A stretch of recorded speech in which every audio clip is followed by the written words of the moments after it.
Dando continuidad a los diferentes criterios que le permiten a un docente la elección de un método o la combinación de estos mismos, tenemos aquel que se refiere a la capacidad de un método para propiciar un aprendizaje autónomo y continuo.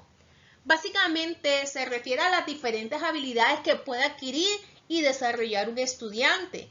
Se relaciona con la planificación de una tarea y verificación de su cumplimiento, la clasificación de la información de los puntos importantes, la organización del tiempo y distribución del esfuerzo, el control de la calidad del trabajo personal, la organización del trabajo en equipo, el desarrollo de la motivación hacia el aprendizaje. Todo esto es muy importante y es tenido en cuenta para clasificar los métodos con los códigos débil, mediano y elevado, traduciendo la capacidad que tengan cada uno de ellos para favorecer el trabajo autónomo y continuo por parte del estudiante. Continuando, tenemos el siguiente criterio que se refiere al grado de control ejercido por los estudiantes sobre su aprendizaje. Y básicamente se refiere al hecho de que él deba o pueda planificar su aprendizaje. Esto lo hace más responsable. La responsabilidad genera una motivación más profunda, hace los aprendizajes más significativos, más perdurables y más fácilmente transferibles. Es importante en cuanto a este criterio mencionar que los estudiantes pueden ejercer control también sobre la naturaleza de los objetivos, sobre el grado de profundización en los contenidos, sobre el modo de asimilar estos contenidos e incluso sobre las modalidades de evaluación del logro de estos objetivos. Para clasificar los métodos de enseñanza en función a este criterio, se utilizan los códigos siguientes: débil grado de control, mediano y elevado grado de control.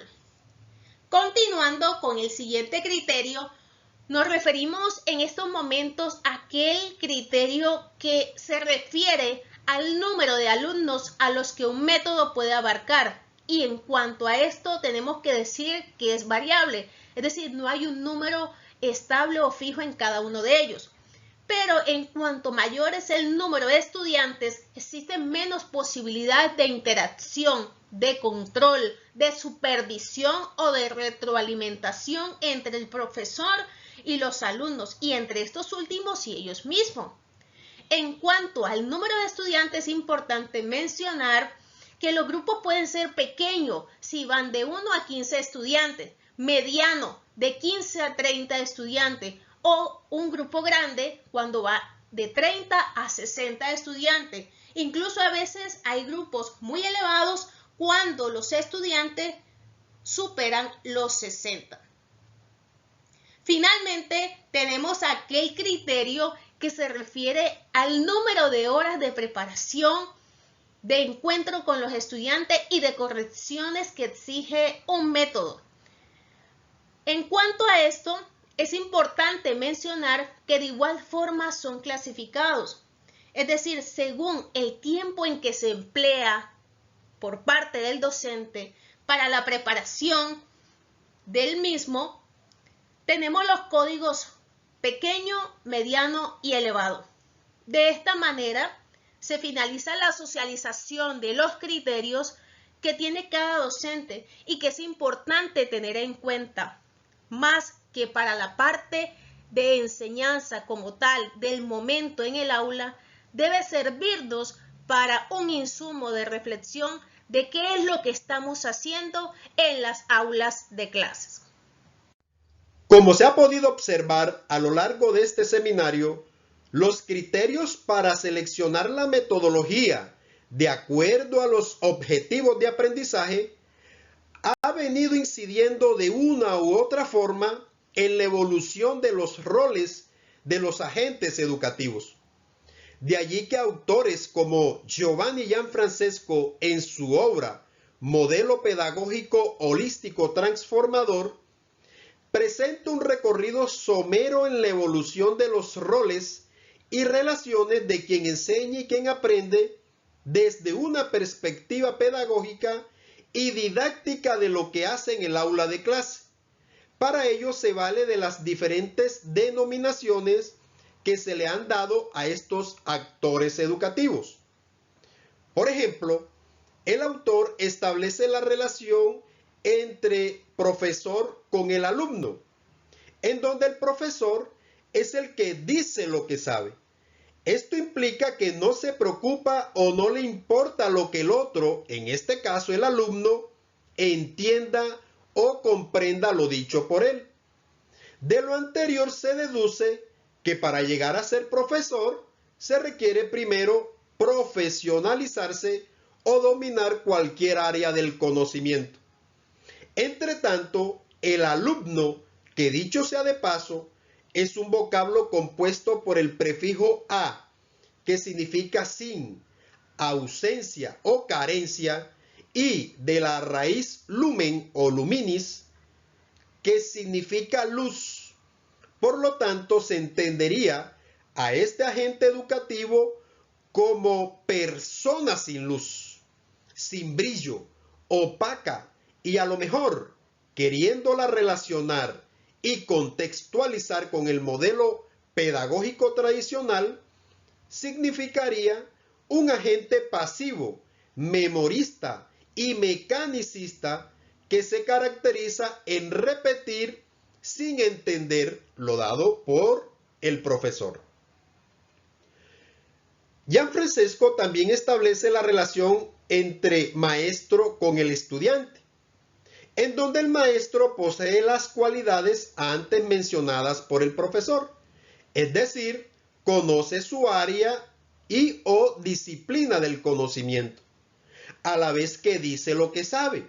Sin embargo, se diferencia del anterior porque éste se asegura de explicar lo que el otro no entendió, haciéndolo frecuentemente a través de ejemplos. Debido a esto, se puede observar que el maestro le agrega su rol principios de la didáctica, ya que utiliza técnicas que promueven la comprensión, aun cuando esto no signifique que el otro verdaderamente haya aprendido. Entre tanto, el estudiante se caracteriza porque comprende o entiende lo dado por el maestro, aun cuando lo anterior, repito, no necesariamente la persona que entiende aprende, ya que no ha construido el conocimiento de forma apropiada. Asimismo, con este cambio de rol, se buscó también que el estudiante se hiciera un sujeto partícipe del proceso educativo, situación que no se reflejaba con el rol que cumplía el alumno. Por otro lado, se establece la relación entre el docente con el discente. El docente retoma y hace lo mismo que los anteriores, es decir, dice lo que sabe, profesor, explica lo que no le entendieron, maestro. No obstante, se diferencia de estos en que le da el método al otro para que aprenda haciendo, de manera que les permita a quienes aprenden verificar, comprobar y demostrar lo aprendido. Lo anterior es consecuente con ese viejo principio que dice: lo que se escucha se olvida, profesor; lo que se ve se recuerda, maestro; pero lo que se hace se aprende, docente. Por otro lado, se establece la relación con el docente, está el discente, que se caracteriza en aplicar lo aprendido para verificar, comprobar, demostrar y experimentar lo hecho por otros. Es decir, que el discente maneja el método de estudio. Por otro lado, encontramos la relación dada entre el educador con el educando. El educador hace lo mismo que el profesor, el maestro y el docente. Sin embargo, se diferencia de los anteriores porque se preocupa no solamente que el otro construya los conocimientos, sino que también vela por la formación integral de los mismos. Porque, entre otras cosas, la tarea de hoy es educar, que viene del latín educere, que significa sacar del otro lo que el otro es decir, capacidades, virtudes, debilidades, defectos, potencialidades, etc. En otras palabras, conocer al otro para encontrar el talento, promoverlo, desarrollarlo y de asegurarles las condiciones sociales en las cuales él pueda operar de forma competente y con excelentes desempeños ese talento. Entre tanto, el educando, aparte de construir el conocimiento significativamente, despliega el desarrollo de otras dimensiones aparte del conocer, como son las del ser, las del vivir y las del convivir. Finalmente encontramos la relación dada entre el mediador con el líder transformacional. El mediador tiene las habilidades de los anteriores, es decir, del profesor, del maestro, del docente y del educador. Pero a diferencia de aquellos, este vela por la eficiencia, la eficacia, la efectividad y pertinencia del aprendizaje, con el propósito de que estos les sean útiles para resolver problemas de su vida cotidiana y también la de los demás. Sin duda, es desde esta perspectiva se puede establecer que no todo lo que se está enseñando en el aula de clase es pertinente.